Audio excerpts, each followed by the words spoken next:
5월 24일 법률방송 로투데이 시작하겠습니다. 첫 재판에서 18개 혐의를 전부 부인한 박근혜 전 대통령에 대한 두 번째 공판이 내일 열립니다. 박 전 대통령 혼자 피고인으로 출석하는데 내일 재판에서 박 전 대통령이 입을 열지, 입장을 밝힌다면 어떤 말이 나올지 관심이 집중되고 있습니다. 김효정 기자입니다.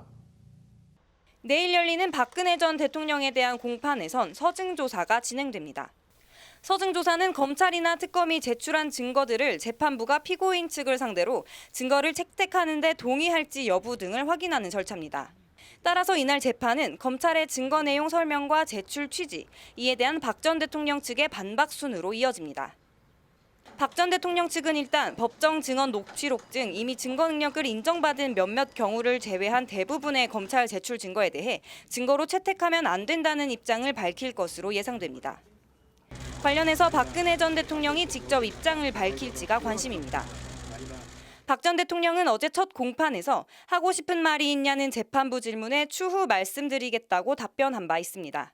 박 전 대통령은 검찰 조사에서는 최순실이 왜 저를 이렇게 속였는지 모르겠다, 최 씨에게 속은 저 자신이 참담하다 등의 진술을 한 것으로 알려졌습니다.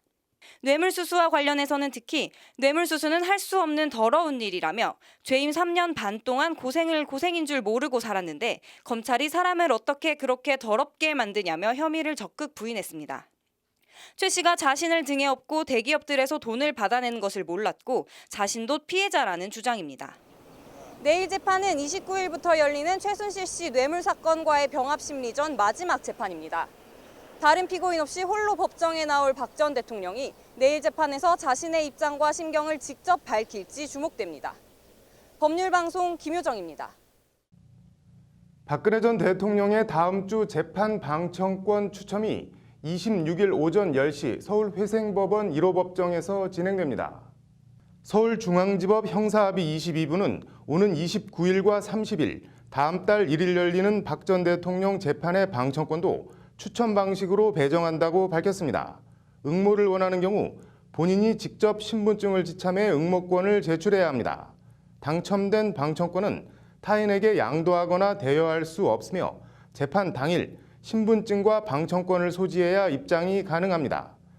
앞서 지난 19일 진행된 박 전 대통령의 첫 재판 방청권 추첨은 68명 배정에 525명이 몰려 7.7대 1의 경쟁률을 보인 바 있습니다.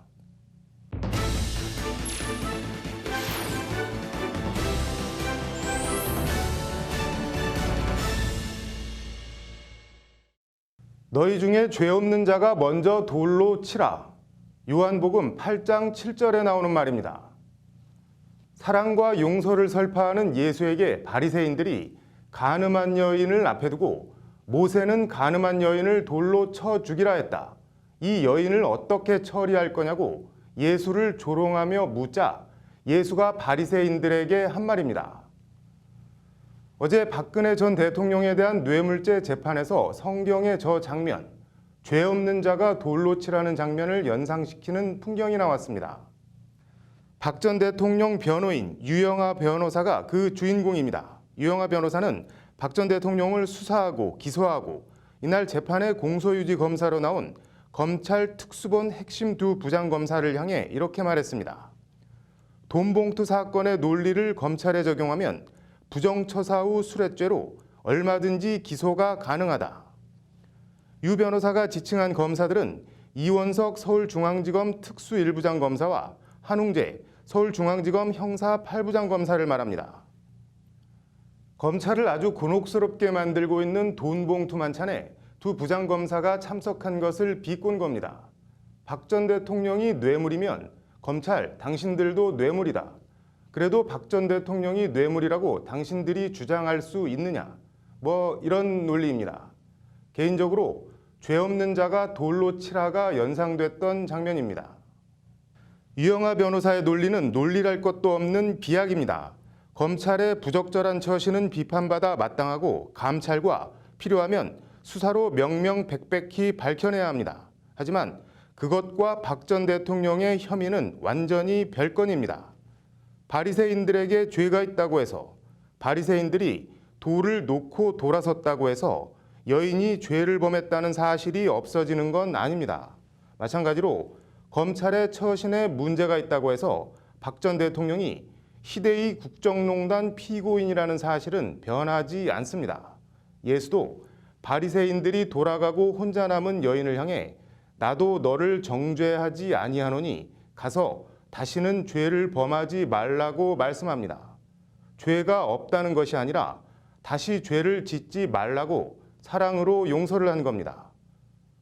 용서도 자격이 있어야 합니다. 이런 용서는 예수님쯤 되는 존재나 할 수 있는 겁니다.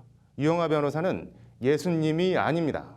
물론 법에도 눈물이 있으니 박 전 대통령도 선처를 호소하고 선처를 받을 순 있습니다. 하지만 그 전제는 필히 자신의 죄와 잘못에 대한 인정과 반성을 전제로 합니다. 엮어도 너무 엮었다며 18개 혐의를 전면 부인하는 경우는 아닙니다.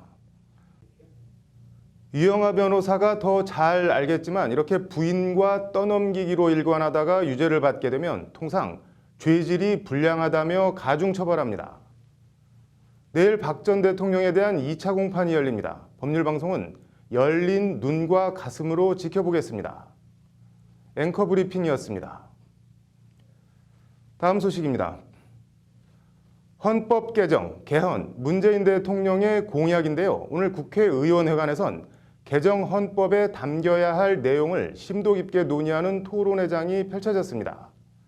아직까지는 좀 낯설기도 한데 사회권 개념과 정신을 헌법에 담아야 한다는 목소리가 높았습니다. 박가영 기자가 다녀왔습니다. 참여연대와 국회 헌법개정특별위원회 위원인 정춘숙 더불어민주당 의원 주최로 열린 개헌 토론회. 오늘 토론회의 제목은 실질적 평등과 생존권을 보장하는 헌법 개정 방안이었습니다. 대통령 중임제 도입 등 권력구조 개편에 치중돼 왔던 개헌 논의의 지평을 넓혀보자는 취지입니다.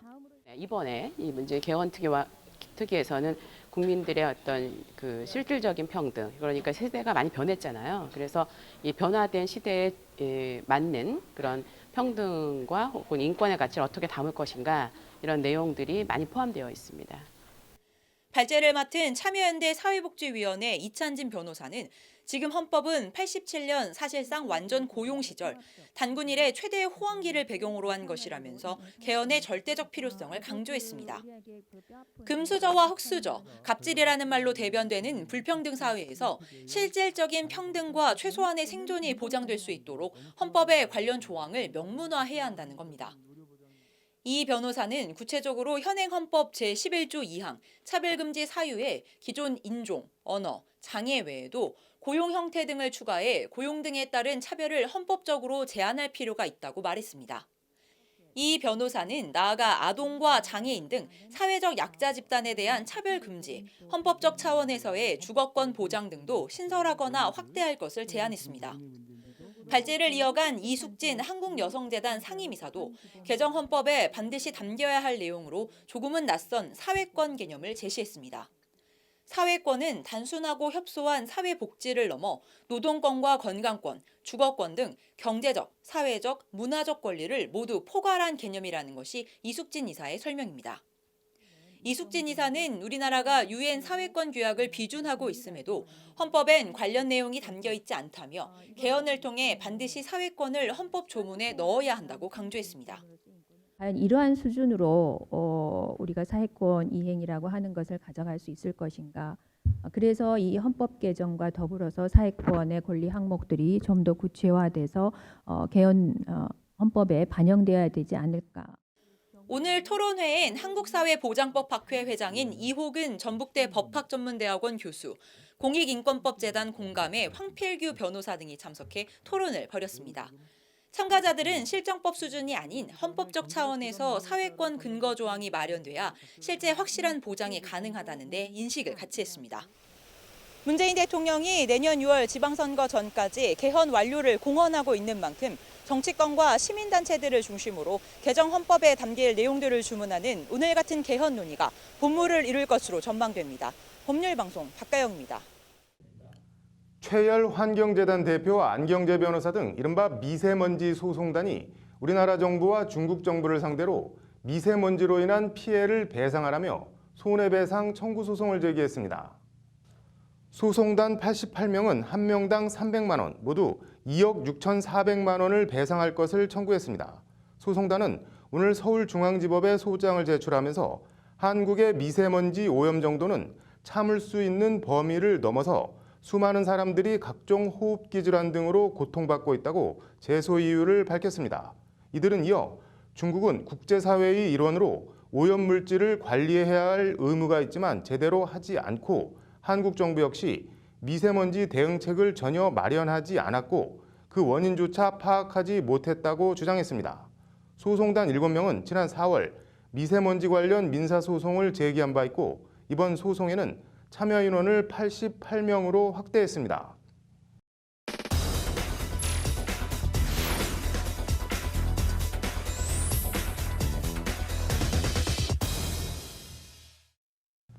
이슈플러스 미세먼지 소송 얘기 좀 더 해보겠습니다. 이철규 기자 나와 있습니다. 이 기자, 이번 소송단이 어떻게 꾸려진 건가요? 네, 이번 소송은요. 최열 환경재단 대표와 네. 지난 7명이 지난달 5일 미세먼지 때문에 못 살겠다고 소송을 제기했는데요. 네. 이 손해배상 소식이 언론이나 다른 기타 매체를 통해서 알려지면서 각계각층에서 이번 소송에 참여하고 싶다. 나도 네. 참여하겠다. 예. 이런 취지로 연락을 해왔다고 합니다.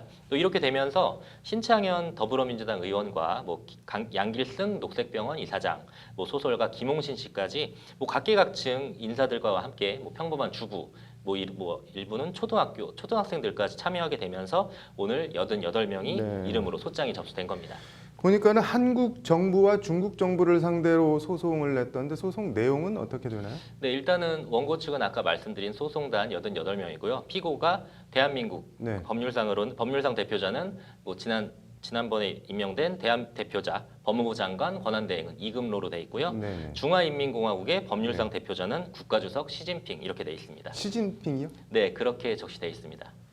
시진핑 주석이 본인이 소송을 당한 걸 알까요? 아무튼 계속 전해주시죠. 네, 이들이 낸 소장에서는요, 중국 정부가 오염물질을 관리할 의무가 있음에도 네. 이를 충분히 관리하지 않아서 네. 그 대한민국도 미세먼지 대책은커녕 원인도 파악하지 못하고 있다. 그래서 헌법상 행복 추구권 등을 침해받았다. 이러니 정신적 위자료를 배상하라. 이런 내용입니다. 네, 대한민국이 미세먼지 원인이 무엇인지 파악하지 못하고 있다는 구절이 눈에 띄네요.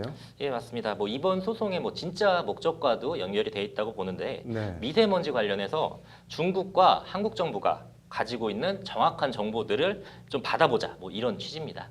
정보가 목적이라면 정보 공개 청구를 하면 되는 거 아닌가요? 네, 사실 그 정보 공개 청구는 기자들이 또 많이 하는 방법 중에 하나인데 어떻게 글을 쓰느냐에 따라서 공개되는 정보가 굉장히 한정적일 수밖에 네. 없습니다. 그러니까 아예 좀 알아야지 정보 공개 청구를 할 수 있으니까 뭐를 가지고 있는지 정확하게 모르니까 이번 소송을 통해서 아예 이참에 정확히 알아보자. 이런 취지로 생각하시면 될 것 네. 같습니다. 이게 미세먼지로 인해서 정신적, 육체적 피해를 당했다는 소송인데 소송이 진행되면 이 피해의 원인이 되는 미세먼지의 정확한 실태 파악이 선행돼야 하기 때문에요. 이 과정에서 자연스럽게 법원이 정부의 정보 공개를 요구하면 관련 정보를 확보할 수 있을 거라는 게 이번 소송의 취지라고 보시면 됩니다. 네, 안경재 변호사인가요? 말을 한번 직접 들어볼까요? 5천만 국민이 있는 마당에 미세먼지란 독가스가 있는 거예요. 이 독가스 여러분 우리 같이 해결해야 되지 않겠어요, 그죠? 그래서 이 문제를 해결하는 소송을 통해서 어젠더를 제시하고 그다음에 이 문제를 국민들이 합심해서 어떻게 풀어보자고 하는 게 이 소송의 취지입니다. 그렇군요. 근데 우리 정부는 그렇다고 해도 중국 정부에까지 우리 법원이 정보 공개를 요구할 수 있는 건가요? 네, 저도 이게 참 궁금한 사항이어서 좀 사례들을 찾아봤는데요. 네. 오염 때문에 이런 사유 때문에 국가 대 국가 소송을 한 전례가 있는데 네. 개인이 환경 오염 때문에 다른 나라를 상대로 소송을 낸 경우는 좀 확인을 못했어요. 네. 그래서 아예 소송을 낸 쪽에 한번 물어보니까 국가 대 국가 소송을 준용하면 이 경우에도 같이 관련 정보 요구는 할 수 있다. 이렇게 얘기를 하던데요. 이번 소송 대리하고 있는 손흥수 변호사님 얘기 한번 직접 들어보시죠. 네.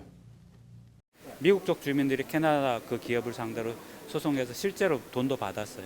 그거 말고 인도네시아하고 싱가포르하고는 산불 때문에 있고, 그다음에 그 영국하고 그러니까 북구 3국하고 영국 쪽 옛날에 그 굴뚝 산업일 때 그쪽으로 오염물질이 많이 가가지고 영국 쪽하고 북구 쪽하고도 문제가 됐던 적이 있고 그래요. 네, 다만 뭐 정보 요구와는 또 별개로요. 중국이 뭐 우리 법원에서 뭐 정보 제공 요구에 따를 가능성은 뭐 별로 없어 네. 보입니다. 뭐 제가 생각해도 그런데 그럼 이번 소송은 결국 우리 정부를 상대로 관련 정보를 뭐 얻어보겠다 이런 취지인 거네요. 네, 그렇습니다. 정부가 만약에 이번에 법원에서 정보 공개 요청을 했는데 그에 응하지 않으면 재판에서 결국 패할 수밖에 없고 손해배상금을 물어야 되는데요. 극단적으로 말하면 이번 판례가 사례가 돼서 다른 5천만 국민들이 전체 소송을 하면 똑같이 배상금을 물어야 되는데 너무 막대하잖아요. 네. 그렇기 때문에 정부 입장에서도 배상금을 물지 않기 위해서라도 네. 정보 공개 요청에 응할 수밖에 없다는 게 또 판단이고요. 뭐 관련 정보와 대책 마련이 이번 소송의 주된 목적이기 때문에 소송을 낸 쪽에서도 아예 소장에서 배상 자체의 목적이 있지 않다고 명시를 했고요. 네. 만약에 승소 판결을 하더라도 경제적으로 얻는 이익은 뭐 전액 기부할 것이다. 뭐 이렇게 밝히고 있습니다. 네. 소송이 어떻게 진행되는지 관심을 갖고 지켜보겠습니다. 잘 들었습니다. 이슈플러스 이철규 기자였습니다. 다음 소식입니다. 정광용 박근혜를 사랑하는 모임 박사모 회장이 오늘 오후 서울중앙지방법원에서 영장실질심사를 받았습니다. 서울종로경찰서는 지난 22일 정 씨에 대해 박 전 대통령 탄핵 반대 집회에서 폭력 사태를 주도한 혐의로 구속영장을 신청했습니다. 정 씨는 탄핵 심판 선고일인 지난 3월 10일 서울 안국역 인근에서 열린 태극기 집회 참가자들을 선동해 경찰관 15명 등 45명이 다치도록 하고 취재기자를 폭행한 혐의 등을 받고 있습니다. 이어서 법조계 소식 전해드립니다. 헌법재판소가 휴대폰 지원금 상한제를 규정한 이동통신 단말장치 유통구조 개선에 관한 법률 단통법에 대해 제기된 헌법소원 사건을 내일 선고합니다. 문재인 정부가 지원금 상한제 조기 폐지를 공약한 상태에서 사건 접수 964일 만에 나오는 선고 결과가 주목됩니다. 국가인권위원회는 올해 제정 10주년이 된 장애인 차별금지법에 대해 제정 당시와 달라진 환경에 부합할 수 있도록 각계 의견을 수렴해 개선에 나섭니다. 의견 제출 방법 등은 인권위 홈페이지에서 확인할 수 있습니다. 한국형사정책연구원은 한국포렌식학회 대검찰청과 공동으로 각국의 컴퓨터 포렌식 기술 동향을 주제로 한 학술대회를 26일에서 27일 성균관대에서 개최합니다. 미국 스마트 단말기 압수수색 실무 사례 발표, 요이치 쿠모타 일본 경찰청 첨단 범죄 수사부 부국장의 강연 등이 열립니다. 한국여성정책연구원은 성평등 실현을 위한 새 정부 여성가족 입법과제를 주제로 한 포럼을 내달 1일 국회의원회관에서 엽니다. 여성노동과 여성폭력, 성평등 관련 입법과제를 논의합니다.